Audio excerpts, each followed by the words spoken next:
కొన్ని ముఖ్యమైన తేదీల గురించి తెలుసుకుందాము.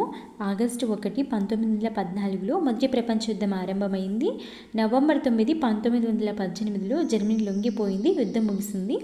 నవంబర్ 9, 1918లో వేమర్ రిపబ్లిక్ ప్రకటన. జూన్ 28, 1919 వెర్సైలెస్ ఒప్పందం. జనవరి 30, 1933లో హిట్లర్ జర్మనీ ఛాన్సలర్ అయ్యాడు. సెప్టెంబర్ 1, 1939లో జర్మనీ పోలాండ్పై దాడి చేసింది. రెండవ ప్రపంచ యుద్ధం ఆరంభమైంది. జూన్ 22, 1941లో జర్మనీ యుఎస్ఎస్ఆర్పై దాడి చేసింది.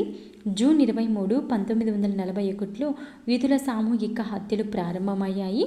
డిసెంబర్ 8, 1941లో అమెరికా రెండవ ప్రపంచ యుద్ధంలో చేరటం జరిగింది. జనవరి 27, 1945 సోవియట్ దళాలు అట్స్విట్జ్ విడిచాయి. మే 8, 1945లో యూరోప్లో మిత్ర రాజ్యాల విజయం. మీకు కానీ ఈ వీడియో నచ్చినట్లయితే సబ్స్క్రైబ్ చేయండి, లైక్ చేయండి, కామెంట్ చేయండి, షేర్ చేయండి.